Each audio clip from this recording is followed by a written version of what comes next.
अपने जीवन के निर्माण के लिए, अपने भविष्य के निर्माण के लिए, अपने जीवन के व्यवस्थित संपादित करने के लिए हर किसी इंसान को अपनी लाइफ का भी मैनेजमेंट करना ही पड़ता है। लाइफ मैनेजमेंट का मतलब ही यही होता है कि व्यक्ति अपने जीवन का सही तरीके से, अपने जीवन का व्यवस्थित तरीके से संपादन कैसे कर सके, अपने जीवन को सही तरीके से कैसे जी सके, आदमी खुद अपने विवेक और बुद्धि से निर्धारण करता है। यूं तो प्रकृति की व्यवस्था बड़ी विचित्र है। यहां पर सब चीजें निर्धारित है। कब सर्दी आनी है तो सर्दी आती है, जब गर्मी आनी होती है तो गर्मी आती है, और बरसात का मौसम जब आता है तो अपने आप बारिशें बरसनी शुरू हो जाती है। ऋतुओं की अपनी व्यवस्थाएं हैं, ग्रह गोचर की अपनी व्यवस्थाएं हैं, चांद सूरज की अपनी व्यवस्थाएं हैं, सितारों की अपनी व्यवस्थाएं हैं, काल की अपनी व्यवस्थाएं हैं, राशियों की अपनी व्यवस्थाएं हैं। दुनिया में जितने तत्व संपादित हो रहे हैं सबकी अपनी अपनी व्यवस्थाएं हैं। यहां तक कि पेड़ पौधों की भी अपनी व्यवस्थाएं हैं। पर ईश्वर ने एक ही दुनिया में तत्व ऐसा पैदा किया जिसकी व्यवस्था की जवाबदारी ईश्वर ने उसको खुद को दी, और वो है इंसान। सूरज को कब उगना है इसकी जवाबदारी ईश्वर ने संभाली, पर इंसान को सुबह कब जगना है इसकी जवाबदारी इंसान को सौंप दी।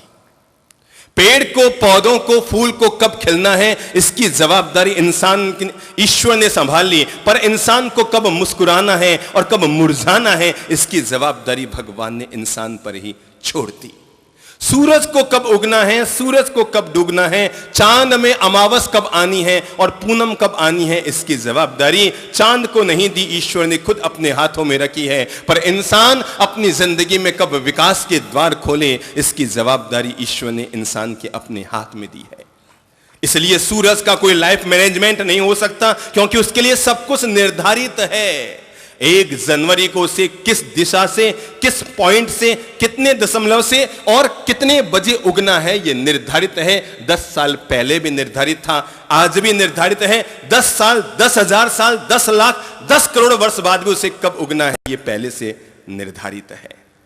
प्रकृति ने, ईश्वरीय शक्तियों ने बहुत सारी व्यवस्थाएं धरती पर ऐसी है जिनकी जवाबदारियां खुद ने संभाल रखी है, लेकिन एक इंसान ऐसा है जिसकी जीने की जवाबदारी उसे कैसा जीना है, रंग कैसा हो ये ईश्वर ने दिया है, पर जीवन जीने का ढंग कैसा हो ये इंसान के विवेक पर छोड़ दिया है।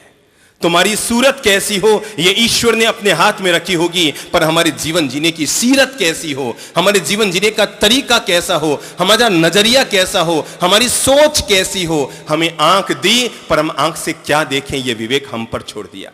हमें कान दिए पर हम कानों से क्या सुने ये विवेक हम पर छोड़ दिया। हमें जबान दी पर हम जबान से गीत गाएं कि गाली निकालें इसका विवेक हम पर छोड़ दिया। ईश्वर ने हमें लाठी दी पर हम इस लाठी से किसी पे प्रहार करें या किसी का सहारा बने ये विवेक हम पर छोड़ दिया। इसलिए इंसान दुनिया पर एक ऐसा प्राणी है, दुनिया पर एक ऐसा तत्व है, पृथ्वी मंडल का वो ऐसा दिव्य प्राणी है जिसकी जीवन जीने की व्यवस्थाएं सब ईश्वर ने इंसान पर छोड़ दी है। इसलिए मैं जितना भरोसा भगवान पर करता हूं उतना ही भरोसा इंसानों पर भी किया करता हूं। जितना भरोसा ईश्वर पर करता हूं उतना ही भरोसा इंसान पर भी किया करता हूं, क्योंकि पूरी पृथ्वी ग्रह पर एकमात्र इंसान ही ऐसा है जो अपने आप को तपा खपा कर, अपने आप को लगाकर, अपने आप को जोड़कर, अपने आप को पूरी तरह से समर्पित करके, ये इंसान की कौम ही ऐसी है जो अपने आप को तपा खपा कर एक दिन ईश्वर बनने की क्षमता रखती है। भगवान जितना भरोसा इंसान पर इसलिए हम करते हैं क्योंकि इंसान के भीतर ही ये तत्व है कि वो अपने आप को पूरा तपा खपा कर एक दिन अपने आप को ईश्वर का स्वरूप देने में समर्थ हो जाता है। हम सब चाहते हैं कि सब लोग सलीके से जिए, कौन नहीं चाहता। एक पिता चाहता है कि उसके बच्चे सब सलीके से जिए, व्यवस्थित जिए, अनुशासन से जिए। एक सास चाहती है कि उसकी बहू बिल्कुल घर की जो मर्यादाएं और कायदे हैं उन सबको वैसे वैसे ही जिए। एक गुरु भी चाहता है कि उसका शिष्य जो जो जीवन की मर्यादाएं हैं हूबहू वैसे वैसे ही जिए। और एक ऑफिसर अपने कर्मचारी के लिए, एक सेठ अपने नौकर के लिए, हर कोई व्यक्ति दूसरों के लिए चाहता है कि सब लोग बड़ा व्यवस्थित जीवन जिए। मेरी नजर में जिंदगी में अगर सबसे मुश्किल कोई काम है तो वो है अपने आप के लिए व्यवस्थित कर पाना। MBA पास करना बहुत सरल है, MBA पास करना बहुत सरल है। बिजनेस का मैनेजमेंट कैसे किया जा सकता है यह सीखना बहुत सरल है। आदमी, एक युवक 25 साल का होता है तब तक ये सीख जाता है कि बिजनेस का मैनेजमेंट कैसे किया जाए, पर एक इंसान 70 वर्ष का हो जाए तब भी ये सीख नहीं पाता कि लाइफ का मैनेजमेंट कैसे किया जाए, अपनी जिंदगी का मैनेजमेंट कैसे किया जाए, अपने जीवन का व्यवस्थीकरण कैसे किया जाए, अपने जीवन को कितने सलीके से, कितने व्यवस्थित तरीके से, कितने अनुशासनबद्ध इंसान अपने जीवन को जी ले। ये इंसान शायद 60 साल का हो जाए तब भी अपने आप के लिए निर्धारित नहीं कर पाता। जिंदगी की सबसे बड़ी तपस्या है अपने आप को व्यवस्थित करना। जीवन की सबसे बड़ी साधना है अपने आप को सुधारना। जीवन का सबसे बड़ा योग है अपने आप को सही तरीके से जीने के मार्ग पर लेकर आना। इंसान के जीवन का सबसे बड़ा योग है, इंसान के जीवन का सबसे बड़ा त्याग है, इंसान के जीवन की सबसे बड़ी तपस्या है। एक युवक जो अपनी पत्नी से झगड़ चुका था और झगड़ने के बाद गुस्से में घर से बाहर निकला और यह सोचकर कि जाता हूं अपने गुरु के पास, घर में तो मुझे हर समय अशांति मिलती है, अपने गुरु के पास जाता हूं और जाकर उनके पास थोड़े शांति के पलों को जीता हूं, आत्मज्ञान पाने की कोशिश करता हूं। घर में गुस्से में भरा हुआ वो युवक अपने गुरु के कुटिया पर पहुंचा, धड़ाम से धक्का मारकर, गुस्से में तो था ही, धड़ाम से धक्का मारकर कुटिया के दरवाजे को खोला और गुस्से में ही अपने जूतों को उछालकर फेंका और जाकर गुरु के पास बैठा और बैठकर कहने लगा, गुरुवर मुझे आज का आज, अभी का अभी आत्मज्ञान चाहिए।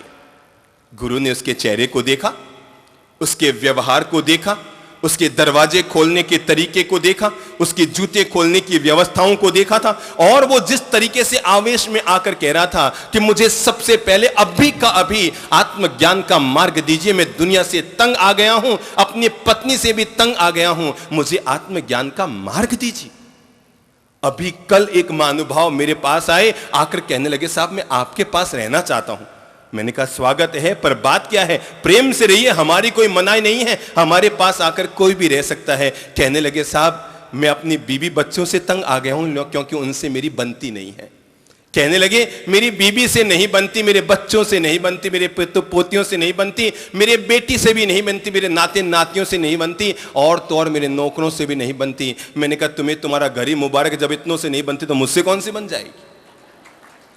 जब इतनों से नहीं बना पाए तो कौन सी गारंटी है कि तुम मुझसे भी बना बैठोगे? आदमी अपना ही तो मैनेजमेंट नहीं कर पाता है। और वो जैसे ही धड़ाम से जाकर गुरु के सामने बैठा और बैठकर कहने लगा, गुरुवर मुझे अभी का अभी आत्मज्ञान का मार्ग दीजिए। गुरु ने उसको देखा, अपनी पलकें बंद की, मुस्कुराए और कहने लगे, बस तुम आत्मज्ञान का मार्ग पाने आए हो? हाँ गुरुवर मुझे आत्मज्ञान चाहिए। तो जाओ, आत्मज्ञान को पाने के पात्र तो तुम पीछे बनोगे, पहले जाओ दरवाजे से माफी मांगो, नंबर 2 जाओ जूतों से माफी मांगो अपने। शिष्य ने कहा, उस युवक ने कहा, प्रभुवर आप कैसे बात करते हैं, ये निर्जीव दरवाजा मैं उससे जाके माफी मांगू? ये निर्जीव जूते, चमड़े के जूते, इन जूतों से जाकर मैं माफी मांगू? ऐसा करने की कहां जरूरत है? तो गुरु ने कहा, जाओ दरवाजे से माफी मांगो, क्योंकि तुमने सलीके से दरवाजा नहीं खोला था, धड़ाम से धक्का मारकर दरवाजा खोला। नंबर 2 देखो तुमने जूते किस तरफ फेंक कर आए हो, एक जूता उधर पड़ा है, एक जूता उधर पड़ा है, जाओ और जूतों को सलीके से रख कर उससे माफी मांग कर आओ। युवक गुरु के सामने ज्यादा बोल न पाया, गया, जाकर दरवाजे को वापस सलीके से खोला, दरवाजे को सिर छू के सॉरी कह के आया, जूतों को सलीके से रखा और उन्हें भी सॉरी कह के आया। आकर गुरु के पास बैठा, कहा, गुरुवर आप भी बड़े गजब के आदमी हैं। और तब उसके गुरु ने उसे जीवन का ज्ञान दिया कि मेरे वश आत्मज्ञान की बात तो पीछे है, उससे पहले जीवन का ज्ञान समझ लो। जो व्यक्ति सलीके से दरवाजा भी नहीं खोल सकता और सलीके और तरीके से जूते भी नहीं खोल सकता, वो व्यक्ति आत्मज्ञान को पाने का अधिकारी कैसे हो सकता है? जो व्यक्ति सलीके से जूते भी खोलना नहीं जानता, जो व्यक्ति तरीके से दरवाजे को भी खोलना नहीं जानता, वो जीवन का ज्ञान पाने का अधिकारी कैसे हो सकता है? आदमी के लिए जरूरी है अपनी जिंदगी में सबसे पहले किसको? खुद को व्यवस्थित करना। हम बहुत आराम से अपने बच्चे को समझा देते हैं, ऐ क्या बैठे बैठे ऐसे पांव हिला रहा है ना? बच्चा अगर पांव हिलाता है, हम कहते हैं क्या ऐसे ऐसे पांव हिला रहा है? सोचो हम भी तो हिलाते हैं ना। और तब अपने आप की हमें कोई समझ नहीं आती है, और हम बच्चा कभी बैठा बैठा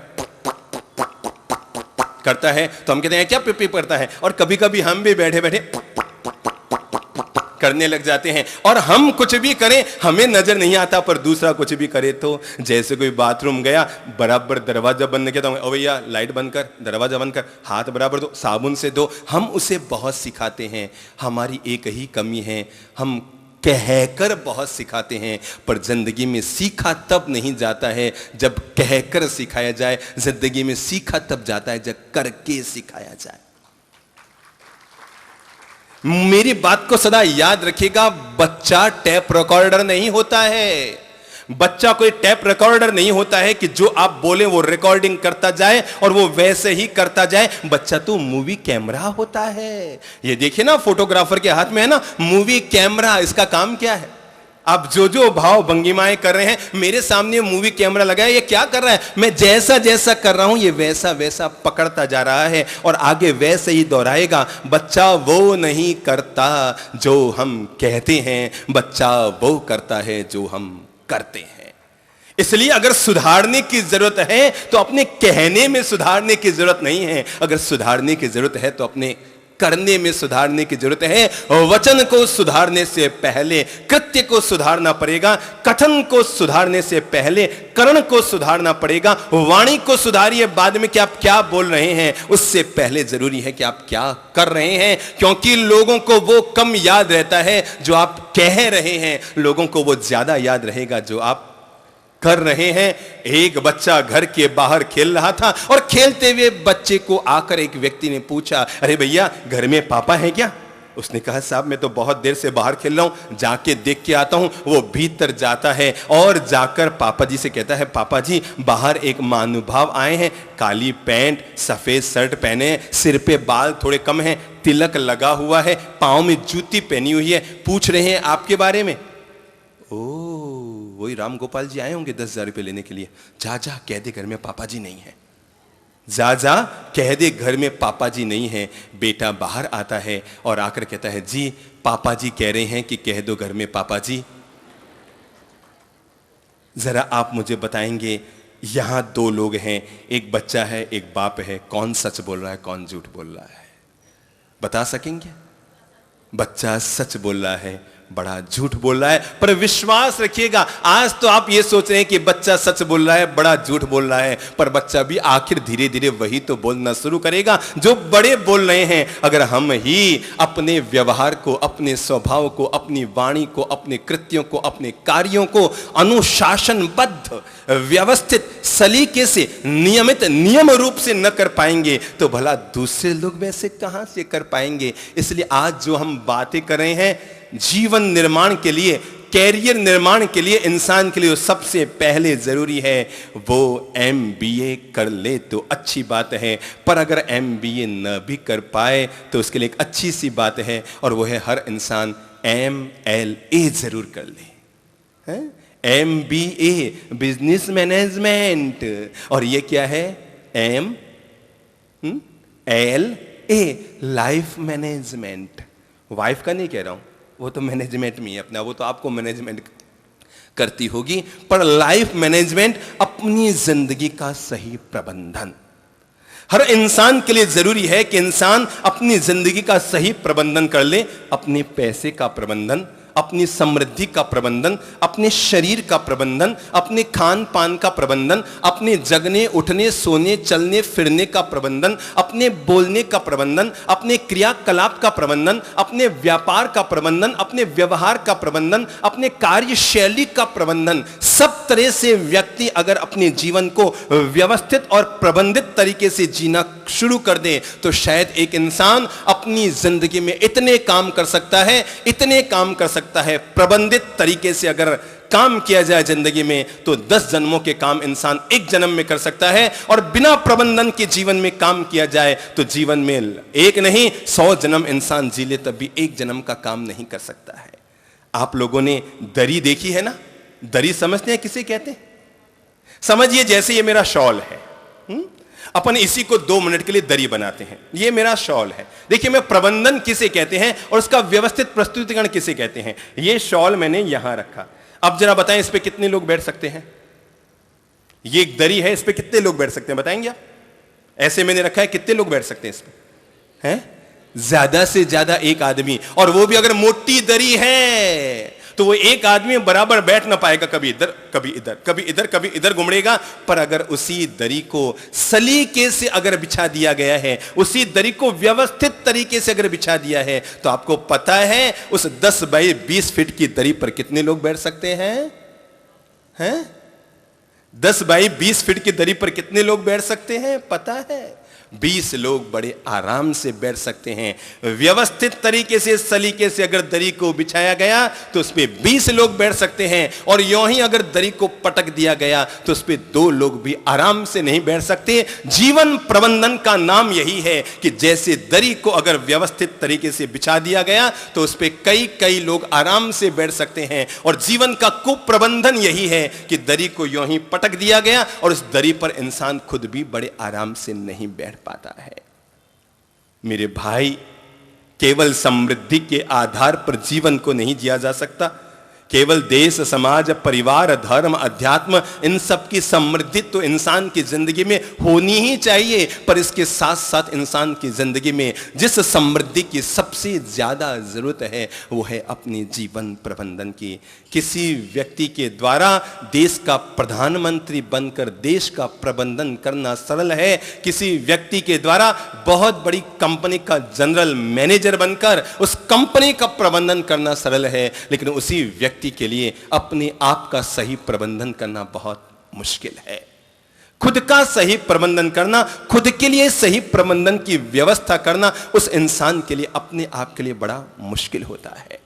आओ हम अपने रोजमर्रा की जिंदगी में प्रवेश करते हैं। हम देखते हैं कि अगर हम अपने जीवन को सही तरीके से प्रबंधित करने में सफल हो गए तो हम अपने जीवन का विकास, अपने कैरियर का निर्माण अपनी जिंदगी में किस तरह से कर सकते हैं। नंबर 1, और वो पहली शुरुआत अपन सुबह आंख खोलने से ही करते हैं कि जैसे ही सुबह आंख खुली तो क्या करी, मैं दिन भर का प्रबंधन का जिक्र करूंगा, सुबह आंख खुलने से लेकर रात को आंख बंद होने तक। सुबह जब हमारी आंख खुलती है उससे लेकर रात को जब हम सोने के लिए अपनी आंख बंद करते हैं तब तक का हमारा प्रबंधन कैसा हो। नंबर 1 पहली शुरुआत, और वो है सुबह आंख खुलने से। देखो आप सुबह कितना बजे जग रहे हैं। नंबर 1 तो हम ये देखें सुबह हम लोग कितना बजे तक जग रहे हैं। कुछ घरों में बड़ी विचित्र सी आदत है, जो बच्चे बेचारे 5वीं 6वीं 7वीं 8वीं 9वीं 10वीं 11वीं 12वीं पढ़ रहे हैं, उनके तो स्कूल के चक्कर में, अगर ये सुबह 7 बजे की स्कूलें भारत में न होती तो आधा भारत 11 बजे तक सोया पड़ा रहता। ये तो साधुवाद के काबिल है वे स्कूलें जो सुबह 7 बजे खुल जाती है तो मां बाप को मजबूरी में, मम्मी को मजबूरी में बिस्तर छोड़ना पड़ता है और पापा को मजबूरी में बेडरूम से बाहर निकलकर आना पड़ता है। वो बच्चे की स्कूल जो 7 बजे है, संडे को देखो सब ठंडे। आज तो बच्चों की स्कूल है ही नहीं। सबसे पहले हम ये देखेंगे हम सुबह जगते कितना बजे हैं। कुछ लोगों की आदत है, अच्छे साधुवाद के काबिल हैं, जो सुबह 4 बजे 5 बजे 6 बजे जग जाते हैं, पर कुछ लोगों की स्थिति 8-8 बजे तक सोए हैं, 9-9 बजे तक सोए हैं, 10-10 बजे तक सोने वाले उस्ताद भी मिल जाएंगे दुनिया में। पढ़े हैं, उनको पूछे क्या करो, बस पड़े हैं, कोई काम तो है नहीं, पड़े हैं, बस पड़े हैं, जिंदगी काट रहे हैं। दुनिया में याद रखना, कोई भी इंसान सोकर कुछ भी नहीं पाता है। जब भी इंसान कुछ पाता है तो जग कर ही दुनिया में पाया करता है। दुनिया में सोकर इंसान कुछ नहीं पाता, जब भी इंसान कुछ पाता है तो जग कर पाता है। देख लो आप, उगता हुआ सूरज रोज देख रहे हैं कि डूबता हुआ सूरज रोज देख रहे हैं? जिन बच्चों की कॉलेज 12 बजे के बाद है, पता करो 7 बजे सोए हैं, 8 बजे सोए हैं, 9 बजे सोए हैं, और मम्मी पापा भी पता नहीं कौन से लाड़ प्यार के नाम पर बच्चों को जगाने का नाम ही नहीं ले रहे। 21 साल की बेटी है, 22 साल, अरे भाई ससुराल में जाके जल्दी जगना ही है, अभी तो इसे आराम करने दो, यहीं से इसके जल्दी जगने की आदत डालो ताकि वहां जाने के बाद जगने में उसको दिक्कत ना आए और ये न लगे कि ससुराल क्या आया है, ये तो बड़ा दुख भरा दिन आ गया है। वहां सुबह जल्दी जगने की आदत अभी से डालनी शुरू कर दो। पहला काम, बच्चों को जल्दी जगने की आदत डलाओ। पहले पता है 25-30 साल पहले 20 साल की लड़की को सुबह 6 बजे जगाया जाता था कि सुबह हो गई तो लड़की कहती थी, हे राम सुबह हो गई, हे राम सुबह हो गई। और आज लड़की को जगाया जाए तो कहता है, हाय राम सुबह हो गई। बड़ा मुश्किल हो गया है लोगों के लिए सुबह जगना, बड़ा मुश्किल हो गया है। और जगने के साथ नंबर 1 पहली शुरुआत कीजिए, वो है सुबह जल्दी जगने की आदत डालिए। याद रखिए, सुबह का समय होता है जो प्रार्थना का समय होता है, सुबह का समय होता है जब ईश्वर अपने आशीर्वाद बरसाया करते हैं, सुबह का समय होता है जब देवी देवता अपने भक्तों को आशीर्वाद देने के लिए निकलते हैं, सुबह का समय होता है जब पंछी चहचहाते हैं, सुबह का समय होता है जब फूल भी खिल जाया करते हैं, सुबह का समय होता है जब सूरज भी उग जाया करता है। एक इंसान है, एक आदमी की पत्नी आई, आकर कहने लगी, साहब मेरे पति की बहुत बुरी आदत है, वो 2 बजे तक सोए पड़े रहते हैं।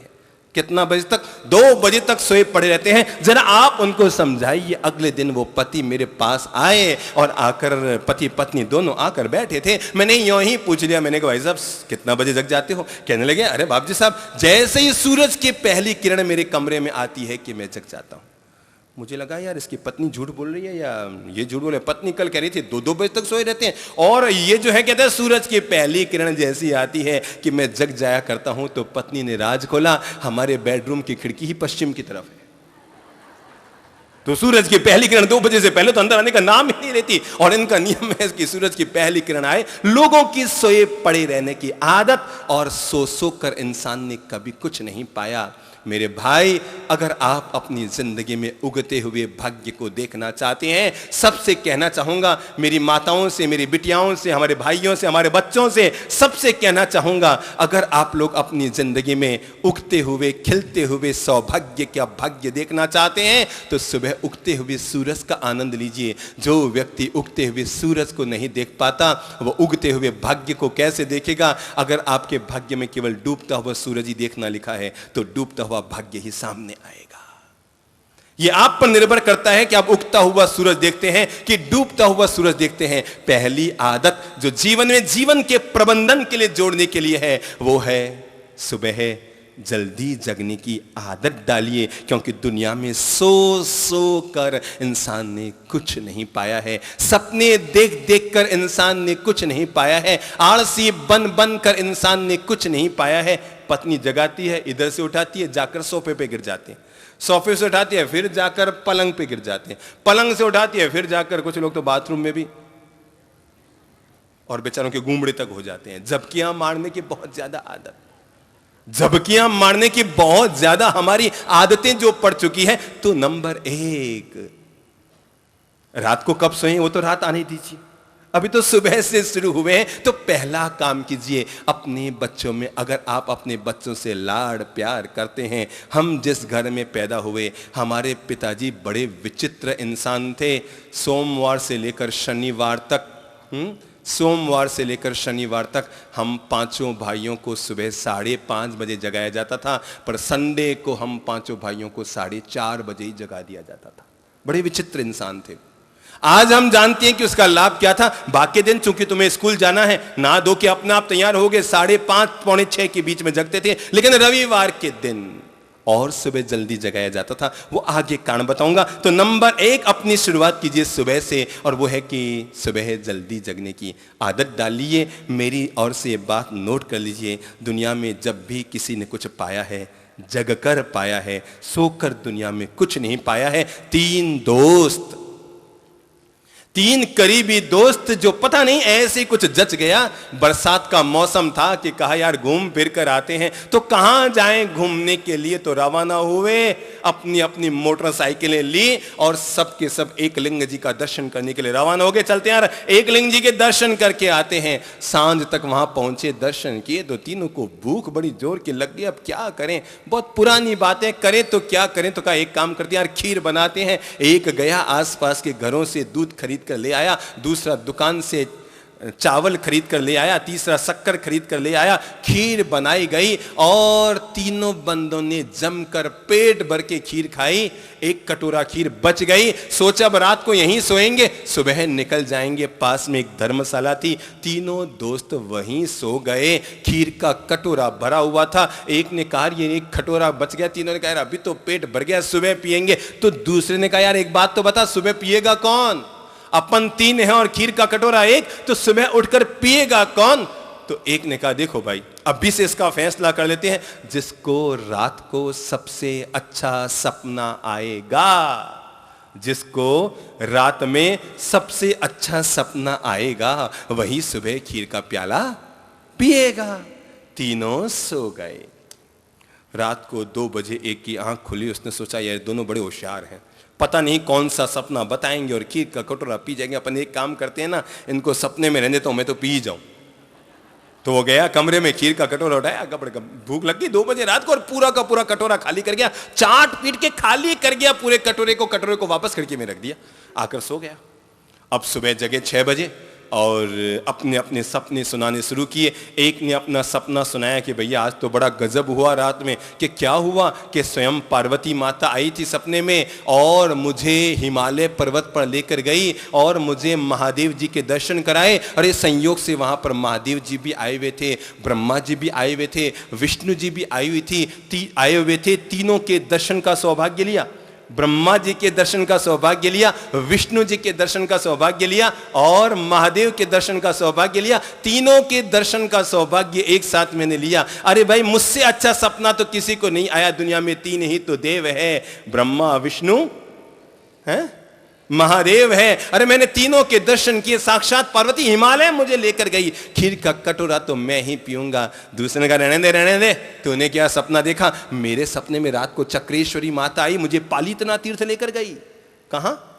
पालीतना तीर्थ लेकर गई सपने में। आदिनाथ भगवान के दर्शन कराए, 35,000 मूर्तियों के दर्शन कराए, अनंत अनंत सिद्धों को मैंने धोख लगाई, तलहटी पर वंदना की। अरे मैंने तो अनंत अनंत सिद्धों को प्रणाम किया, तूने तो केवल 3 देवों को प्रणाम किया। मैंने 24 तीर्थंकरों को और सारे सिद्धों को प्रणाम किया। मेरा सपना ज्यादा महान है, खीर का कटोरा तो मैं पीऊंगा। वो दोनों, वो क्या नहीं मेरा सपना बड़ा, वो क्या मेरा सपना महान। और दोनों आपस में गुत्थम गुत्थी में उलझे। तीसरे का मेरा सपना तो सुनो, तुम दोनों अपने ही सपने को लड़ रहे हो, पहले मेरा सपना तो सुनो। दोनों ने कहा बोलो भाई तुम अपना सपना सुनाओ। और तब तीसरे ने अपना सपना सुनाना शुरू किया कि भैया बड़ा गजब हुआ। रात को सपने में हनुमान जी आए, मोटी सी गदा हाथ में लेकर आए। मैं तो सोया था, आते ही उन्होंने मुझ पे टिकाई, चल खड़ा हो। मैं घबराया, मैंने कहा हनुमान जी क्या बात है, खड़ा हो। अरे मैंने कहा खड़ा हो, और मुझे खड़ा कर दे, चल कटोरा उठा। मैंने कटोरा कल पी जा, और मैं पूरा का पूरा पी गया। उन्होंने कहा मतलब तुम सपना सुना रहे हो? कि दोनों को थोड़ा वहम हुआ, किसने कुछ गड़बड़ नहीं कर दिया। वो झड़ से दोनों खड़े हुए, खीर का कटोरा नीचे उतरा, देखा कटोरा खाली। उन्होंने कहा अरे तू बदमाश निकला रे। अरे मैं क्या करूं, हनुमान जी आए थे, गदा उठा के सिर पे टिकाने लगे, घोटा हाथ में था। मैं तो घबरा गया, मुझे तो डर लगने लग गया। भूख तो बिल्कुल भी नहीं थी, पर खीर का कटोरा डर के मारे पूरा ही पीना पड़ा। दोनों दोस्तों ने सिर पीट लिया कि साला ये बड़ा हरामी निकला। और उन्होंने कहा यार एक ने कहा यार एक बात बता, तुम बड़ा दगाबाज दोस्त ने निकला। कहा मतलब? मैंने क्या दगा किया यार, हनुमान जी आए थे, मैं क्या करता। तो कहा तुझे इतना भी याद नहीं आया, तूने हनुमान जी को कहा नहीं मेरे 2 दोस्त और हैं, थोड़ी थोड़ी इनको भी पिला दो। तुमने हनुमान जी को कहा नहीं कि मेरे 2 दोस्त और हैं, थोड़ी थोड़ी उनको भी पिला दो? तो उसने कहा, भैया मैंने तो हनुमान जी को कहा था मेरे 2 दोस्त हैं, थोड़ी उनको भी पिला दो। तो हनुमान जी ने कहा, एक तो हिमालय गया हुआ है, एक पालीतना गया है, तुम अकेला है, तू ही पी ले। सपनों में रहने वाले लोग कभी जिंदगी में खीर के कटोरे का आनंद नहीं उठा सकते हैं, याद रखना। केवल सपनों में जीने वाले लोग, केवल नींदों में रहने वाले लोग, देर सवेर तक सोए पड़े रहने वाले लोग जिंदगी में कभी खीर का आनंद नहीं उठा सकते, जीवन में कभी सफलता का मार्ग नहीं चुन सकते, जीवन में कभी कैरियर निर्माण नहीं कर सकते। आदमी ने पाया है तो जग कर पाया है, आदमी ने पाया है तो चल कर पाया है, आदमी ने पाया है तो मेहनत करके पाया है। बैठे ठाले निठल्ले सोए पड़े रहने से जिंदगी कुछ बनती नहीं है, चलती तो है पर बनती नहीं है, जीवन का निर्माण नहीं होता है। इसलिए मैंने निवेदन किया, अगर पहला काम अपने जीवन का प्रबंधन जोड़ना चाहते हैं तो हर हालत में जीवन के लिए नियम बनाकर रखिए, वो है सूर्योदय से पहले जगने की आदत रखिए। पहला जीवन का नियम बनाकर रखिए और वो है हर हालत में, चाहे आप 20 साल के हैं तब भी, चाहे आप 14 साल के हैं तब भी, चाहे आप 30 साल के हैं तब भी, चाहे आप 50 साल के हैं तब भी, पर सुबह जल्दी जगने की आदत डालिए। माताएं ध्यान में ले लीजिए, रविवार के दिन बच्चों के लिए मन में क्या आता है, थोड़ा और सोने दो, बरसात का मौसम, थोड़ा और सोने दो, थोड़ा और सोने दो। वो माँ अपने बच्चों की दुश्मन है जो सूरज उगने के बाद भी अपने बच्चों को बिस्तरों में ही रखा करती है,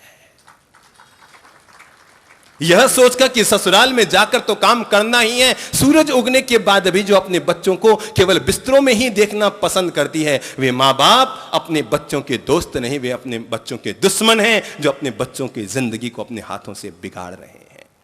दूसरा काम, सुबह जगने के बाद लोगों की क्या आदत, कई घरों में आदत, चाय। सुबह उठते पहली आवाज क्या आती है, चाय। अरे मेरे भाई, रात को 12 बजे तक तो शादी में खा पी के आए थे, रात को 12-11 बजे तक शादी में चाय खा पी के आए थे, सुबह आंख खोलते ही चाय। आदमी हो कि भूखमर हो, क्या हो, इंसान हो कि भूखमर है? हम लोग रात को 12 बजे तक खाते खाते सोते हैं, सुबह आंख खुलते ही चाय। सुबह आंख खुलते ही अपनी हर दिन की शुरुआत, आइए हम लाइफ मैनेजमेंट में उतरते हैं। अपने हर दिन की शुरुआत प्रसन्नता से कीजिए, मनहूसता से नहीं, उदासी से नहीं। लोग ऐसे जगते हैं,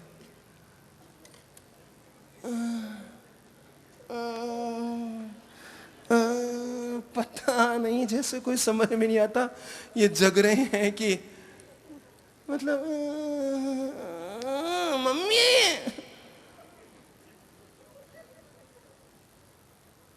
जो कह रहा हूं वो हकीकतें हैं ना। और फिर वो बच्चा वहां से उठता है जाके पलंग पे पड़ जाता है, मम्मी फिर, अरे बेटा, पलंग से उठता है जाके फिर सोफे पे गिर जाता है, कुर्सी पे गिर जाता है। सुबह ऐसे जगिए जैसे आज सुबह का पहला दिन आपने पाया है, ताजगी के साथ।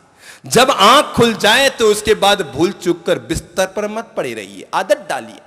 आंख खुल गई ना, चाहे सुबह 3 बजे खुल गई, तो बिस्तर पर मत पड़े रहिए। ईश्वर ने कर्म करने के लिए आपके लिए 1000 रास्ते खोल रखे हैं सुबह जल्दी जगने के लिए। नंबर 1, जग गए तो बिस्तर पर मत पड़े रहिए, खड़े हो जाइए, बैठे हो जाइए और तंदुरुस्ती के साथ, तंदुरुस्ती के साथ, बिल्कुल ताजगी के साथ जब सो जिंदगी में तो इतने इत्मीनान से सो कि आज ये अंतिम रात है, जितना आनंद ले लूं उतना ही अच्छा है। और जब जगो तो इतने आनंद से जगो कि पहला दिन है, जितना आनंद ले लूं उतना ही अपना है। अपने हर जिंदगी के दिन को अपना शुरुआत, जब जगते हो तो जन्म समझिए और जब सोते हो तो मरण समझिए।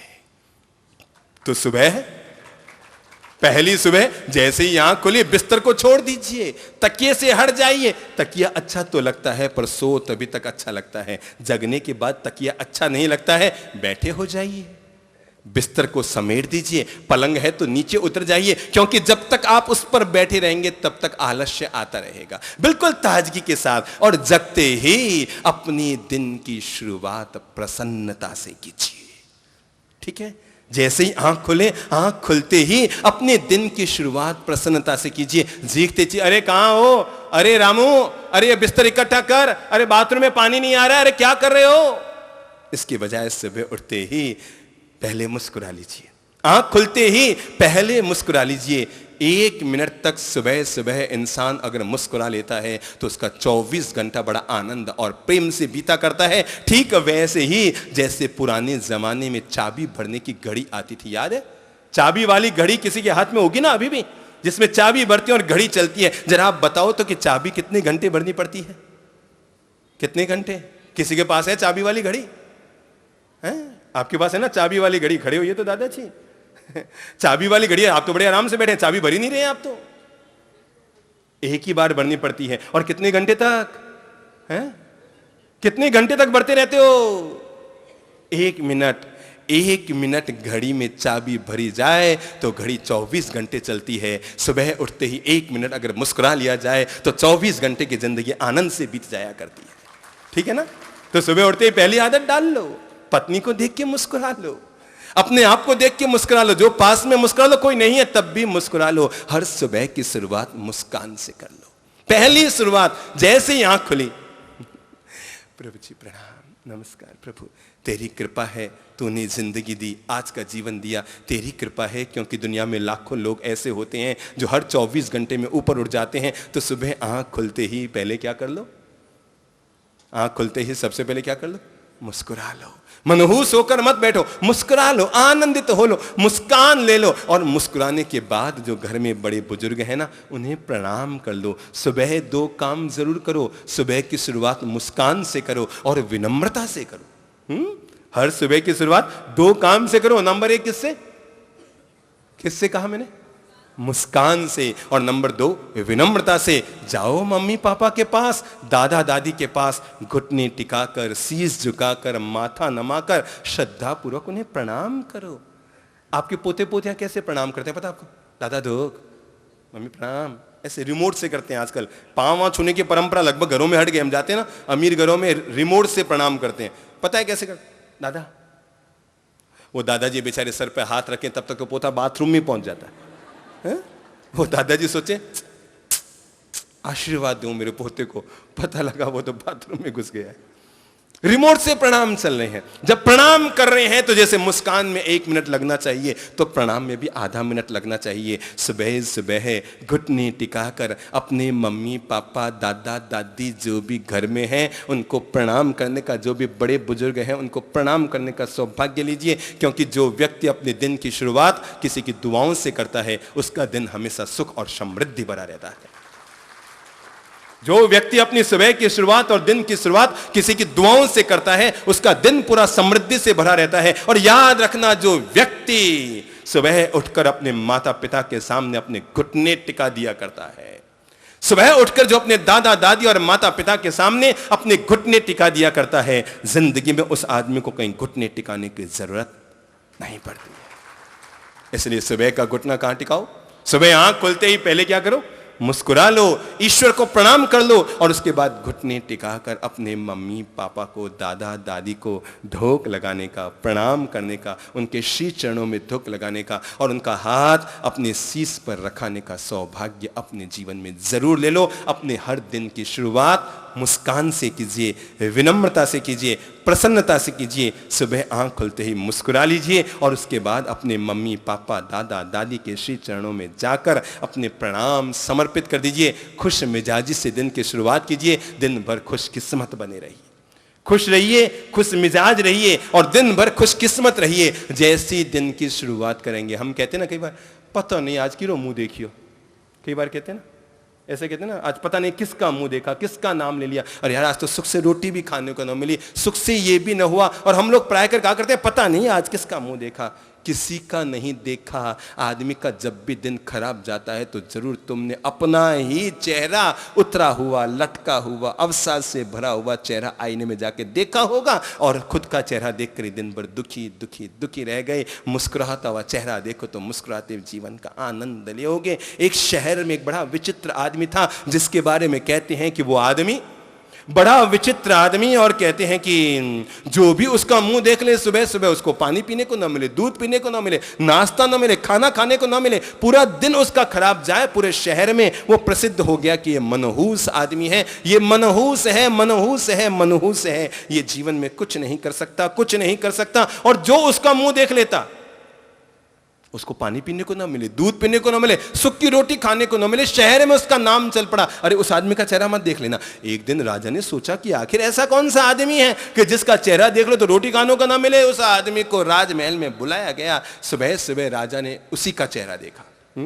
सुबह सुबह राजा ने उसी का चेहरा देखा। जैसे ही दूध पीने गया तो मक्खी आके गिर गई, दूध छोड़ दिया, मूड बिगड़ गया। जरूर यार, वो आदमी का चेहरा देखा। खाना खाने बैठे तो खाना खाने बैठी, देखी उधर से बिल्ली गुजर गई और खाना खाने में जैसे ही रोटी का कौर शुरू किया तो पता लगा ककड़ी खरी है, भिंडी अच्छी नहीं है, ये अच्छी नहीं है। राजा का मूड खराब हो गया, खड़ा हो गया। उसे लगा यार ये आदमी बिल्कुल सही है, जो इसका चेहरा देखे उसको भूखा रहना पड़ता है, प्यासा रहना पड़ता है, कुछ नहीं कर सकता है। ऐसा आदमी मेरे शहर में नहीं होना चाहिए, इसको तो फांसी पे लटका देना चाहिए।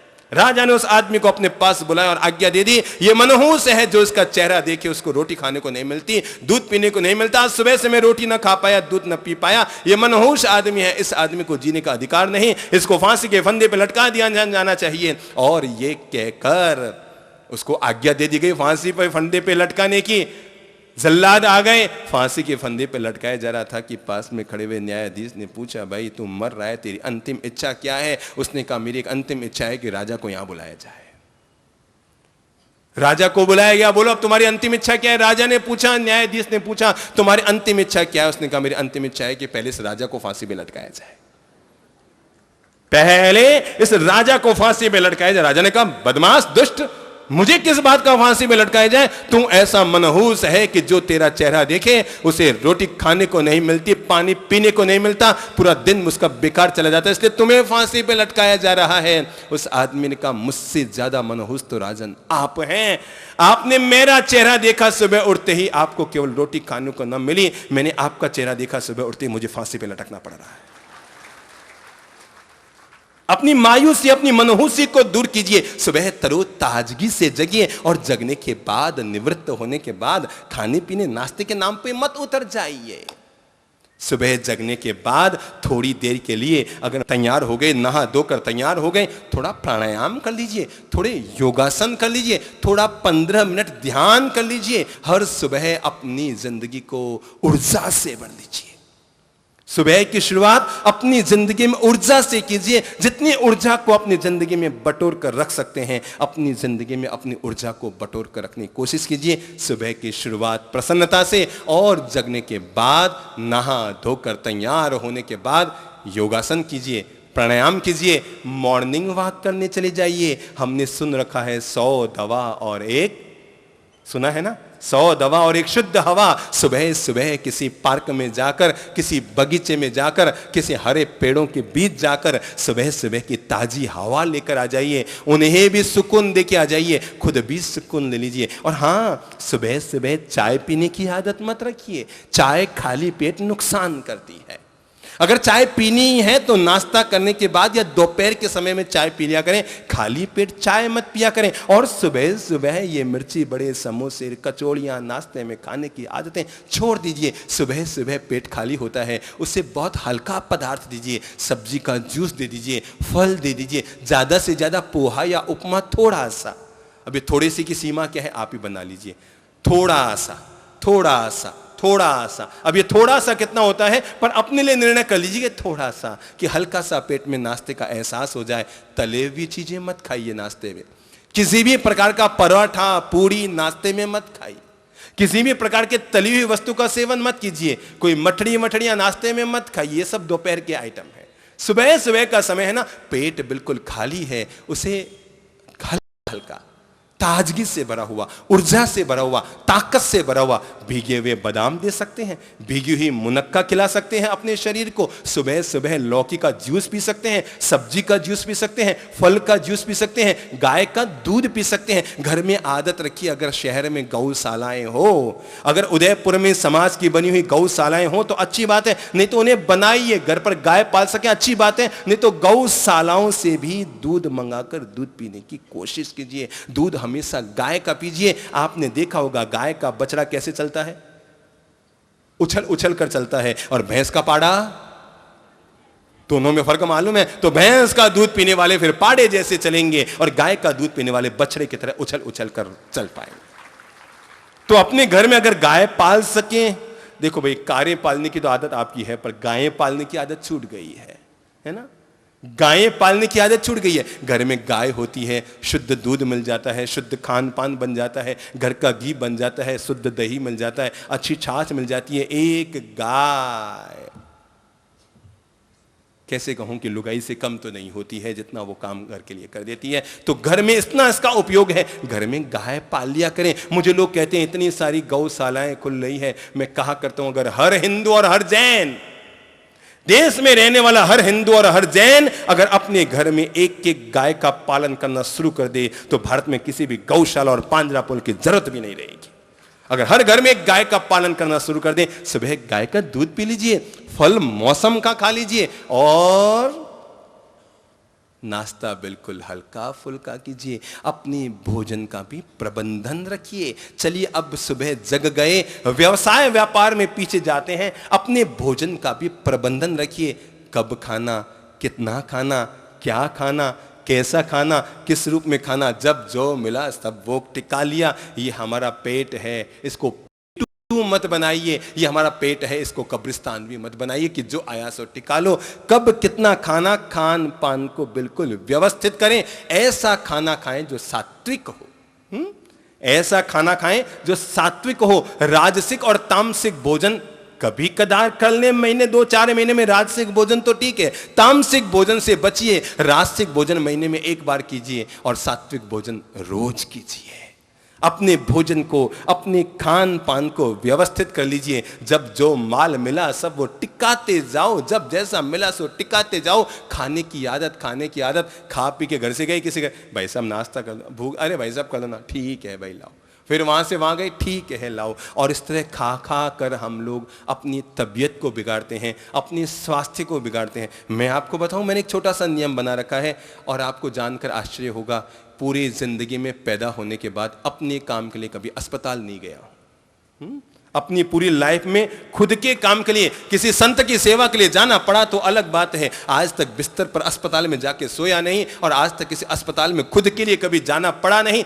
बड़े भले चंगे व्यवस्थित रहते हैं। छोटा सा नियम बना रखा है, सुबह दूध पीते हैं घर की गाय का, शाम को दूध पीते हैं घर की गाय का, और एक समय बैठकर पात्र में जो भोजन आ गया प्रेम शांति से कर लेते हैं। तले हुए से दूर, मिठाई से दूर और खान पान पर नियंत्रण। एक समय भोजन करने की आदत। आज 12 बजे भोजन किया, कल 12 बजे भोजन करेंगे। 24 घंटे का समय है, पचाने के लिए भी समय है, पानी पीने का भी समय है। सारा काम आदमी कर सकता है, पेट सारे काम कर सकता है। पहले का पचे नहीं उससे पहले फिर डाला, पहले का पचे नहीं उससे पहले फिर डाला। परिणाम निकल कर आता है, जो खाओ उसका रस तो नहीं बन पाता, वो व्यर्थ ही निकल जाया करता है। इसलिए अपने खान पान को व्यवस्थित भी कीजिए, संतुलित भी कीजिए। नियम लीजिए कि कितना, किस समय कितना खाना है। भोजन ऐसा कीजिए जो पेट में जलन न करे, यानी ज्यादा मिर्च मसाले मत खाइए, ज्यादा तली हुई चीजें मत खाइए, ज्यादा गरम मसाले मत खाइए, ज्यादा तिराले के, ज्यादा घी और तेल के भोजन भी सेवन मत कीजिए। जितना हल्का फुल्का खाएंगे आपका दिमाग उतना तरोताजा रहेगा। प्रयोग करके देख लेना, आज बिना मिर्च की सब्जी, बिना मिर्च की, कम मिर्च की दाल और रोटी खाना, और कल वही मालपुए, वही रबड़ियां और वही खीर और वही समोसे, वही कचौलियां खाना। पता लग जाएगा दोनों दिनों में क्या फर्क पड़ता है। जिस दिन सादगी का भोजन किया उस दिन रात को सोओगे, चैन की नींद आएगी। और अगर राजसिक भोजन किया तो माल में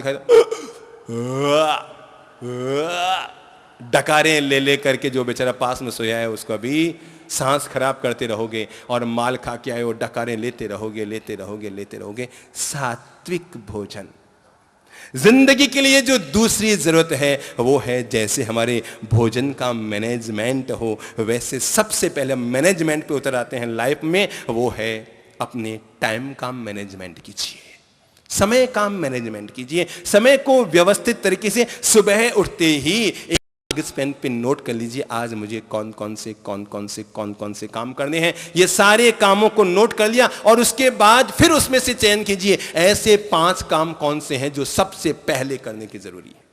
पहले तो 20 काम लिख लिए, आज ये काम करने, ये काम करने, और उसके बाद नोट कीजिए कि ऐसे कौन से 5 काम हो सकते हैं जो 5 काम सबसे पहले करने हैं। उनमें से भी 2 काम जिनको सबसे पहले संपादित करना ही है, उन 2 कामों के भी लिस्ट बना लीजिए और अपनी तरफ से क्रमबद्ध सुबह से सांझ तक उन एक एक कामों को संपादित कीजिए। समय का बिल्कुल मैनेजमेंट कीजिए। 1 मिनट को भी बेकार मत दाने दीजिए। बड़े से बड़े इंसान को भी 24 घंटे रोज मिलते हैं, सामान्य से सामान्य इंसान को भी रोज 24 घंटे मिलते हैं। 24 घंटे से ज्यादा तो किसी को नहीं मिला करते। पर जो लोग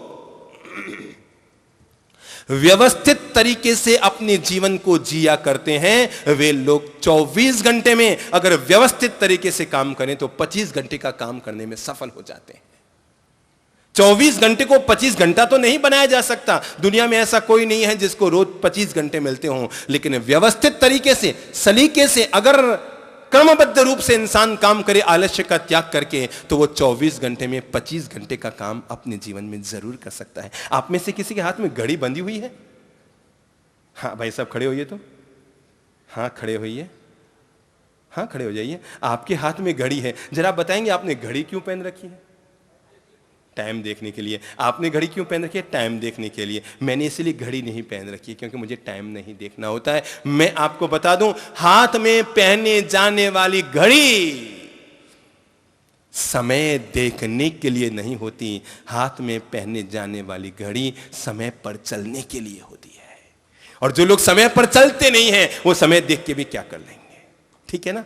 हाथ में पहने जाने वाली घड़ी समय पर चलने के लिए होती है। भारत में हर चीज लेट लतीफ। ये तो हम लोग हैं जो विराजी प्रभु थोड़ा अनुशासनबद्ध रहते हैं और समय की पाबंदी रखते हैं कि 8:45 शुरू यानी शुरू। ये तो ठीक है, आप लोग पहुंच जाते हैं, पर हम इतने समय के पाबंद रहते हैं। अगर पंडाल में कोई भी ना हो तो खंभों को ही अपना मंगल पाठ सुनाना शुरू कर देंगे, पर समय के तो पाबंद ही रहेंगे। समय को आगे पीछे नहीं करेंगे। 8:45 शुरू करें, 10:15 पूरा करें। अगर आप समय के पाबंद रहेंगे तो बेचारे जो लोग समय पर आए हैं वो पूरा लाभ उठाएंगे। अब कार्यक्रमों में होता क्या, बड़ा विचित्र।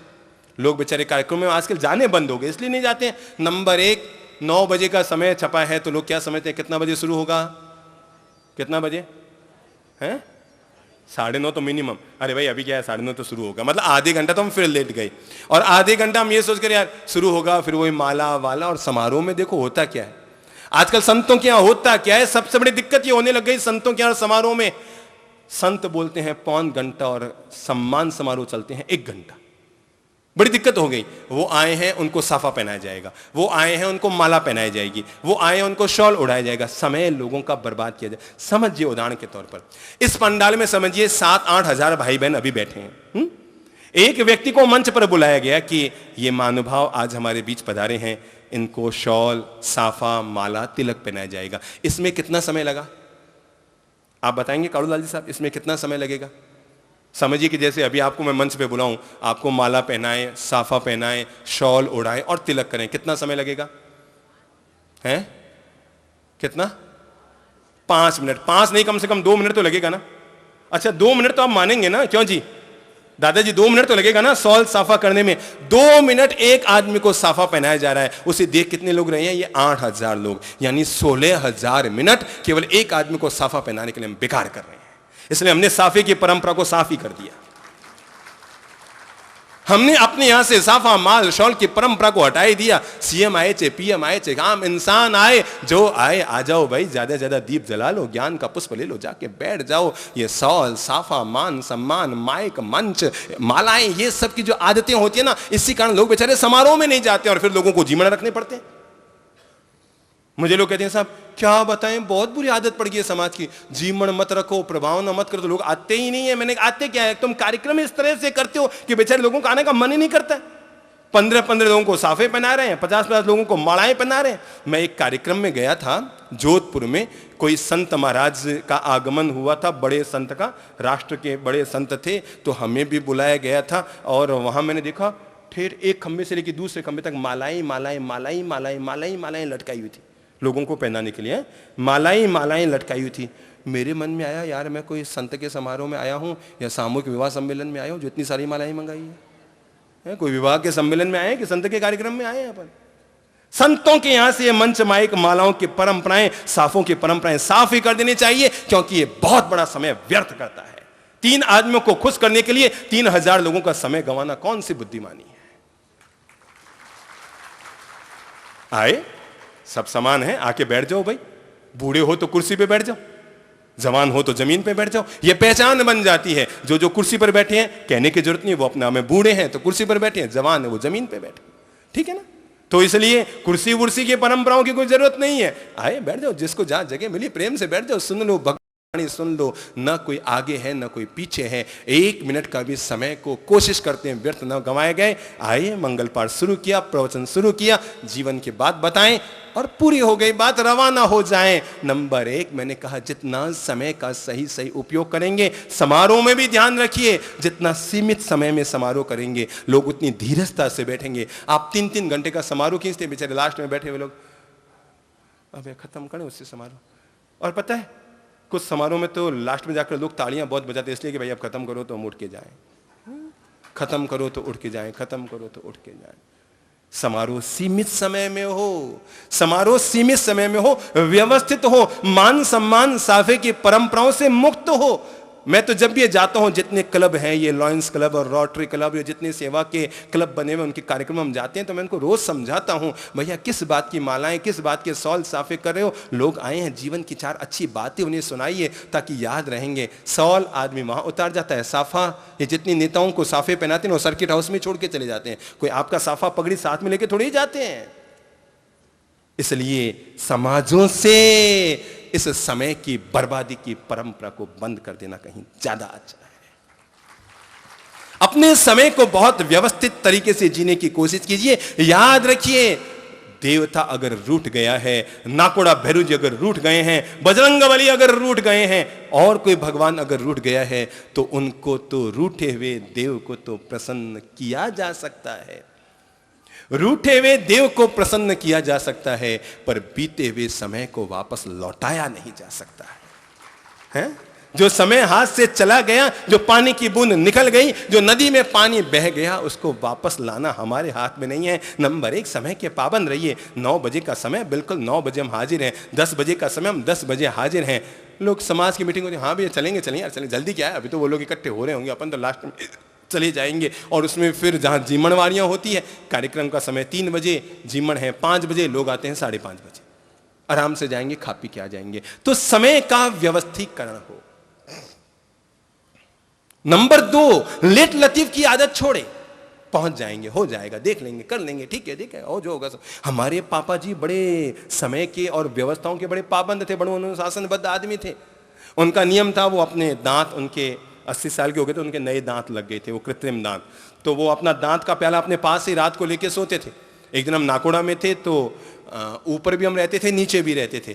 तो पढ़ाई के लिए हम ऊपर रहते, तो बाप जी का जो दांत का प्याला था वो ऊपर ही रह गया। तो रात को 2 बजे उनकी नींद खुली, तो देखा दांत का प्याला नहीं है, तो उन्होंने रात को 2 बजे हमें उठा दिया, उठो उठो, मौन रखते थे, उठो उठो। हम बैठे हुए, हमें लिख के दिया, मेरा दांत का प्याला कहाँ है? अरे मैंने कहा बाप जी खाना सुबह है, अभी कहाँ। हर चीज जगह पर हो, व्यवस्थित हो, ताकि अंधेरे में भी लाइट चली जाए तो तुम्हें पता रहे मेरी टॉर्च कहां रखी हुई है। अंधेरे में भी लाइट चली जाए तो तुम्हें पता हो टॉर्च कहां रखी है। हमें मालूम है हमारे पिताजी बहुत अनुशासनबद्ध थे, बहुत अनुशासनबद्ध थे, बहुत अनुशासनबद्ध थे। संत बनने के बाद भी मैंने अपने पापा के 1000 चांटे खाए होंगे, वो इतने अनुशासनबद्ध थे। पर हमें मालूम है कि उनके इन चांटों ने, उनके अनुशासन ने ही हमारे जीवन का निर्माण किया। एक पिता का अनुशासन, मां के प्यार दुलार में बिगड़ रहे बच्चे से पिता का सख्त अनुशासन कहीं 1000 गुना ज्यादा अच्छा होता है। जो बच्चे के भविष्य का निर्माण करता है, बच्चे के भविष्य को देता है और बच्चे को पता लगाता है कि भविष्य कैसे जिया जाता है, बच्चे को वो जीवन का मार्ग देता है पिता। इसलिए मैंने कहा कि समय के बहुत पाबंद रहिए, लेट लतीफ नहीं। यहां स्टेशन जाओ तो ट्रेन लेट, हवाई अड्डे जाओ तो हवाई जहाज लेट, बस अड्डे जाओ तो बस लेट, कार्यक्रम में जाओ तो कार्यक्रम लेट, घर में खाना खाने जाओ तो खाना लेट, जहां जाओ वहां हर चीज लेट लेट लेट लतीफ चल रही है। एक बीबी में, एक पति में आपस में झगड़ा हो गया, पति ने कहा मैं जाऊंगा ट्रेन की पटरी पर, ट्रेन के नीचे सोकर कट के मर जाऊंगा। पति ने कहा ठीक है चले जाओ, और वो रवाना हो गया। नीचे उतर कर आया, वापस आवाज दी, अजय सुनो मैं मरने जा रहा हूं, ट्रेन की पटरी पे सो जाऊंगा, मर जाऊंगा, सच्ची मर जाऊंगा। पति ने कहा जैसी तेरी इच्छा, मैं क्या करूं, तो एक टिफिन तैयार करके दो। पत्नी ने कहा छाती कुटे, मरने जा रहे हो तो भी टिफिन लेके जाओगे, कि टिफिन तैयार करके दो। उसने कहा क्यों, टिफिन का क्या करोगे? कहा ये भारतीय रेलवे है, 6 घंटे लेट हो गई तो, ये भारतीय रेल है, 6 घंटे लेट होगी तो मरने जा रहा हूं, भूखे मरने थोड़ी जा रहा हूं।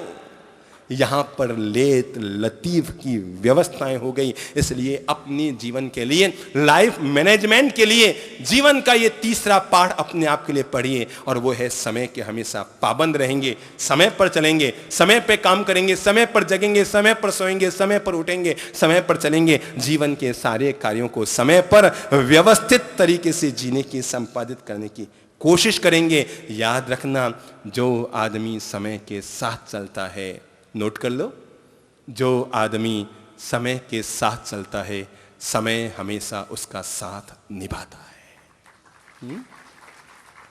जो आदमी समय का पाबंद है और समय के साथ चलता है, समय हमेशा उसका साथ निभाता है। इसलिए भोजन का प्रबंधन, समय का प्रबंधन, नंबर 3 जीवन का प्रबंधन हो। जो जीवन के लिए व्यवस्थाएं हैं, उन व्यवस्थाओं को अपने जीवन के लिए लागू करने की, पूरी जीने की ईमानदारी से कोशिश कीजिए।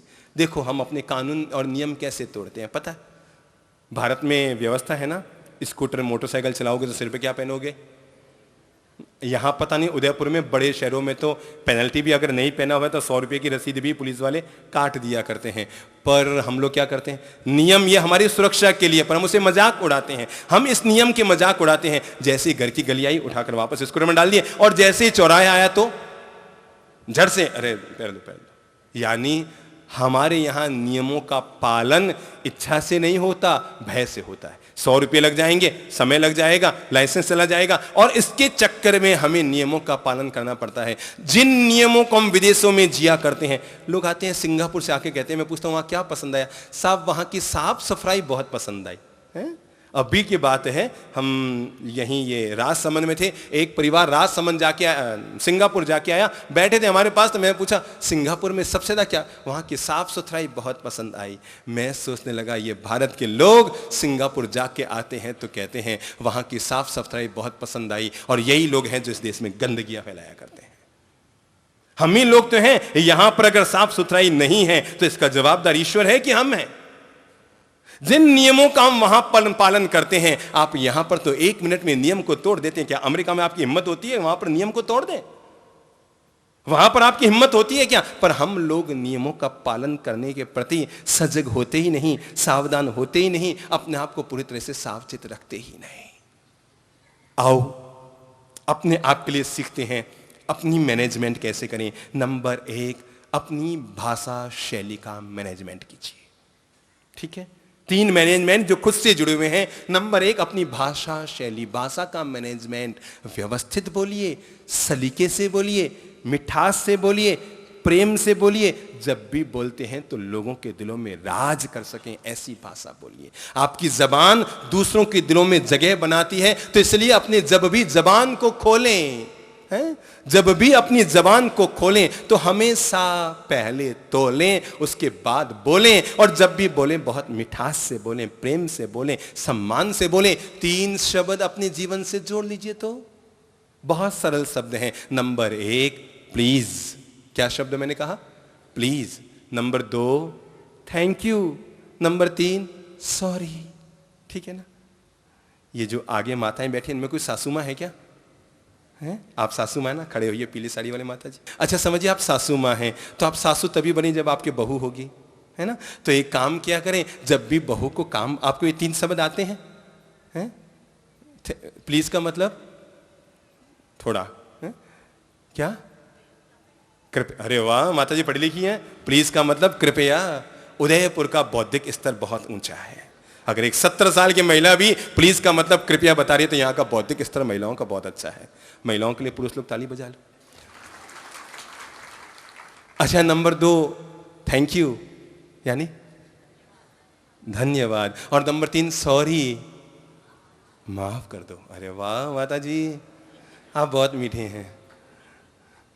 इतने सुंदर भी हैं और इतने मीठे भी हैं, स्वीट हैं। अच्छा जरा बताइए, आप बहू को जब कोई काम कहते हैं तो कैसे कहते हैं? समझिए कि आपको सब्जी मंगाने, आप खाना खाने बैठे हैं, तो कैसे आवाज देते हैं? हैं? क्या? सब्जी लाई जो, थोड़ा समय जोड़ लो। प्लीज बेटा थोड़ी सब्जी लानी, प्लीज बेटा थोड़ी सब्जी लानी। आपको लगता है आपकी 4 सहेलियां महिला मंडल की आ गई, अब बहू 1 बजे किचन से बाहर निकले और इन 4 महिलाओं को अभी आना था, और आते ही आप क्या कहेंगे? बहू चाय बनाओ तो। अब बाके वे मामी अभी तो किचन से बाहर निकली हूँ, और वो बड़ी सिर पटकती हुई, पाँव पटकती हुई अंदर जाती है, चाय बनाती है, लाके पटक देती है, वापस अपने रूम में चली जाती है। वहीं बहू को चार उन महिलाओं के बीच बैठाओ और बैठा के कहो, हमारी बहू बहुत अच्छी है? आप बहुत दूध दुलड़ाओ, अच्छी बात है वहां से, मेरी बहू बहुत अच्छी है, ये चाय बहुत अच्छी बनाती है। तब बहू चला के कह देगी, आप लोगों के लिए चाय लाऊं? हाँ हाँ ले आओ। और तब वो कितने मिठास से चाय बना के लाएगी। तो नंबर 1, जब भी किसी को काम सौंपना हो, बहू को, बेटे को, किसी को भी, तो पहले क्या जोड़िए? प्लीज। नंबर 2, जब काम हो जाए तो क्या कहेंगे? थैंक यू बेटा, बहुत अच्छा किया, तुम बहुत अच्छी है। अरे ऐसे नहीं, सब्जी लाई और आपने खाना शुरू किया, बेटा तो सब्जी बहुत अच्छी बनाती है, भले ही वो खा रही हो, फिर भी आप कौन से खुद, अपन कौन से कम खा रहे होते हैं खुद ही, तो कह दो बेटा सब्जी तो बहुत अच्छी बनाती है, और फिर सब्जी का कौर लीजिए, खा रही है तो खुद खाएगी, पता लग जाएगा। और नंबर 3, अगर अपने से गलती हो जाए तो आपके जीवन का मैनेजमेंट रखिए, तब अकड़बाज मत रखिए कि मैं कैसे सॉरी कहूं, मैं बड़ी हूं। झट से कह दो, बेटा मेरे ऐसे भाव नहीं थे, तेरा मन दुख गया, मैंने उस समय बात कही, बेटा मेरे ऐसे भाव नहीं थे, मैं सॉरी कहता हूं, बेटा मैं तुम्हारा मन कैसे दुखाऊं, तू मेरी बेटी बराबर है। और इस तरह 3 शब्दों का बार बार बार बार इस्तेमाल कीजिए अपनी भाषा में। बेटी को भी कोई काम सौंपता ना, बेटा थोड़ा प्लीज बेटा ये ले आओ, बिटिया रानी प्लीज ऐसा कर दो, थैंक यू बेटा तुम बहुत अच्छी है, ये बार बार कहना मत चूकिए। और नंबर 3, जब गलती हो जाए तो सॉरी बेटा, बैठ जाइए, अब बहुत अच्छे माता जी हैं। मैंने भी सही महिला को खड़ा किया, कोई ऐसे वैसे खड़ी करता है, वो कहता है मेरी बहू बहुत तड़ती है। सासुएं कौन सी पीछे रहती है? देखो मेरे भाई, दुनिया में कोई बहू अपनी सास से कभी अलग होना नहीं चाहती, कोई बहू, सही कहता हूं, मैंने आज तक जिंदगी में ऐसी कोई बहू नहीं देखी। हजारों महिलाएं हमारे यहाँ आती है, सासुएं कम बहुएं ज्यादा आती है, पर मैं बता दूं मैंने आज तक ऐसी कोई बहू नहीं देखी जो अपनी सासू माँ से अलग होना चाहे। अगर हम परस्पर मिठास घोलते रहेंगे तो दुनिया में कोई बहू सास से अलग नहीं होती, पर हम ही खटास घोलना शुरू कर देंगे तो अलग होने के अलावा कोई विकल्प भी नहीं बचेगा। ठीक है ना?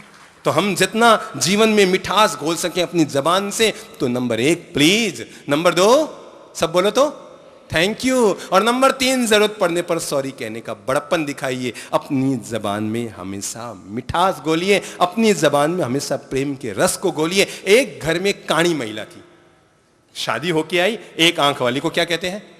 काणी महिला थी, और उसका जो देवर था ना वो बड़ा ऊंचा चला था, एक नंबर का दुष्ट प्रकृति का। और वो देवर काणी महिला को जब भी बाहर से आता, ए काणी भाभी पानी पा, एक काणी भाभी खानो दे, एक काणी भाभी ये कर, एक काणी भाभी ये कर, हर चीज में काणी काणी काणी काणी कह के उसको टोकता रहता। जब देखो तब काणी काणी पुकारता रहता। एक दिन मैं घर में था तो उसने कहा महाराज जी मेरा देवर बड़ा ऊंचान चला है। अरे वो ऐसे ही कह दे, जो कहे मैं प्रेम से करती हूँ, मेरा नाम बोल दे, भाभी बोल दे, जब देखो तब काणी काणी बहुत करता है। मैंने कहा चिंता मत कर, आज मैं इसी घर में हूं। तो मैं वहीं था और वो देवर बाहर से आया, और आते ही उसने कहा भाभी, एक काणी भाभी छाछ तो पा। क्या कहा? काणी भाभी छाछ तो पा। वो बेचारी सक पकाई अंदर जाने लगी, मैं पास में खड़ा था। मैंने कहा चिंता मत कर, छाछ मत लाना, जो छाछ का ऊपर ऊपर का पानी है ना वो लिया निकाल के। तो वो अंदर गई और छाछ के ऊपर जो पतला पतला पानी होता है ना रात भर का, उसने वो पतला पतला पानी भरा और गिलास में भर के लाके कहा लो पी लो। देवर ने कहा कैसी छाछ है? ये तो पानी है, पानी। मैं पास में खड़ा था, मैंने कहा जैसी तेरी वाणी वैसे ही छाछ में पानी। अरे भाभी को कहेगा काणी तो छाछ में क्या मिलेगा? पानी। वो बड़ा यूं, उसको बड़ा मुझ पे गुस्सा आया। मैंने कहा बहन जी आप तो बहुत ही अच्छे हैं, बहुत अच्छे हैं, आप इतने विनय से बोलते हैं, इतनी विनम्रता से बोलते हैं, आप बहुत अच्छे हैं। पता नहीं मेरे दिल में आपके लिए बहुत जगह है, मैं कई घरों में गया हूं, पर आप जितनी सीधी सादी महिला मैंने नहीं देखी। बहन जी थोड़ी छाछ लाओ ना। वो अंदर गई तो अंदर से छाछ के बजाय दही के ऊपर की जो मलाई होती है ना, ऊपर वाली मलाई, वो मलाई उतारी और उसको दही का वो मट्ठा बनाया। उसमें केसर और इलायची, गुलाब जल और शक्कर डाल के गिलास भर के लाई मेरे सामने। मैंने देवर से कहा ले मेरे पात्र में डाल। वो देवर बड़ा खींच खा रहा था, उसके लिए आया था छाछ का पानी और मेरे लिए आई थी लस्सी। बड़ा खींच खाते हुए उसने हमारे पात्र में वो लस्सी डाली तो मैंने उसके सिर पे हाथ फेरा। मैंने कहा भाया क्यों उदास होता है? जीवन भर याद रखना, भाभी को कहेगा काणी तो छाछ में मिलेगा पानी, और भाभी को कहेगा अच्छी तो पीने को मिलेगी लस्सी। ये तो जिंदगी की बात है भाई, जैसा करोगे वैसा वापस पाओगे। इसलिए अपनी जबान का भी मैनेजमेंट कीजिए। कब कैसी भाषा बोली जाए, किस तरह की भाषा बोली जाए मेरी बहनों और भाइयों। चलिए खड़े होने से पहले एक हम बड़ी प्यारी सी मीठी सी घटना का आनंद लेते हैं और फिर अपने घर की तरफ रवाना होते हैं। घटना है एक युवक की जो किसी भी हालत में शादी के लिए तैयार न था। उसे किसी ने बता दिया यार बीबियां आती है और पतियों पर राज करती है, इसलिए शादी वादी मत किया कर। उसने शादी की नहीं। 21 साल का, 22 साल का, 23 साल का, 24 साल का, 25-26 साल का हो गया, शादी न की। घर वाले समझा कर हार गए। उसने कहा मैं शादी नहीं करूंगा। पता नहीं पत्नियां आती है, आते ही पतियों पर राज करती है, मैं शादी नहीं करने वाला। आखिर एक दिन दोस्त ने कहा यार तू, उसने कहा नहीं यार मुझे डर लगता है, सुना है बीबी जैसे ही आती है आदमी को बीबी का गुलाम बनना पड़ता है। बीबी जैसी ही आती है आदमी को बीबी का गुलाम बनना पड़ता है, मैं शादीवादी नहीं करने वाला, मैं शादीवादी नहीं करने वाला। आखिर दोस्त ने कहा तू नहीं जानता, मैं बताता हूं तरीका। कि जैसे शादी होकर पत्नी घर आए ना तो पहले ही दिन से तुम उस पर राज करना शुरू कर देना। वो कुछ बोले उससे पहले तो राज करना शुरू कर देना। और हर बात में ये काम करो नहीं तो, वो काम करो नहीं तो, ऐसा करो नहीं तो, वैसा करो नहीं तो, ये करो नहीं तो, हर काम में तो पहले से ही अनुशासन रखना, तो बीबी हमेशा दबी रहेगी। शादी हो गई, पत्नी आ गई और पहले ही दिन उसे ऑफिस जाना था तो आवाज लगाई मेरे जूतों के पालिश करो नहीं तो। बेचारी पत्नी सहमी के यार अभी तक तो सुहाग रात भी पूरी बिता नहीं पाए, पहला दिन हुआ और उसमें भी भोर होते ही मेरे लिए गर्म पानी करो, नहाना है नहीं तो, खाना बनाओ नहीं तो, नाश्ता करो नहीं तो, हर बात में नहीं तो नहीं तो नहीं तो। बीबी घबरा गई। 1 महीना, 2 महीना, 6 महीने बीत गए, हर काम में ये काम करो नहीं तो, वो काम करो नहीं तो, ऐसा करो नहीं तो। आखिर बीबी घबराई और एक दिन हमारे पास आई, आखिर कहा महाराज जी बड़ा गजब हो गया है, मेरा पति ऐसा मिला है जो वो काम कहे मैं हर काम प्रेम से करने को तैयार हूं, पर उसकी तो आदत ही बड़ी बुरी है और वो छोटी छोटी बातों में ये काम करो नहीं तो, वो काम करो नहीं तो, ऐसा करो नहीं तो, हर बात में मुझे दबाता रहता है। मैं क्या करूं महाराज जी आप ही बताइए। हमने कहा बहन एक काम करो, आज जब वो कहे ना नहीं तो तुम पूछ लेना नहीं तो क्या कर लोगे। आज जब वो तुम्हें कहे कि ऐसा करो नहीं तो तुम पूछ लेना नहीं तो क्या कर लोगे। उसने कहा महाराज जी कल को वो तलाक वलाक दे बैठे, कोई बात बिगड़ जाए मुश्किल। मैं कहा चिंता मत कर, तेरे पति को थोड़ा बहुत मैं भी जानता हूं। और वो घर गई और शाम का समय था, जनवरी का महीना था। पति आया शाम को, उसे नहाना था और आते ही उसने आवाज लगाई मेरे लिए गर्म पानी करो नहीं तो। पत्नी ने भी पूरी हिम्मत बटोर ली। मैंने पहले से उसको हिम्मत तो भर के भेजा था, हिम्मत बटोर ली और बटोर कर पूछा नहीं तो क्या कर लोगे। अब दोस्त ने ये तो बताया नहीं था कि नहीं तो क्या कर लोगे। यहां तक तो बताया था कि नहीं तो नहीं तो। उसे ये उम्मीद भी नहीं थी कि कभी पत्नी भी वापस सामने आ जाएगी और पूछ लेगी नहीं तो क्या कर लोगे। बेचारे को कोई जवाब सूझा ही नहीं। कहा नहीं तो नहीं तो नहीं तो ठंडे पानी से नहा लूंगा और क्या कर लूंगा। जिंदगी में अपने आप का मैनेजमेंट कीजिए। नंबर 1 अपने खान पान का मैनेजमेंट, नंबर 2 अपने समय का मैनेजमेंट, नंबर 3 अपने बोलचाल का मैनेजमेंट, नंबर 4 अपने क्रियाकलाप का मैनेजमेंट, नंबर 5 अपने व्यवहार और व्यापार का मैनेजमेंट, नंबर 6 अपनी जबान का मैनेजमेंट। जब भी जो भी जिस तरह का काम करें वो बिल्कुल सलीके का हो, व्यवस्थित हो। आज के लिए इतना ही। आप सब लोगों के लिए हमारा मंगल प्रेम है, दुआएं और शुभकामनाएं।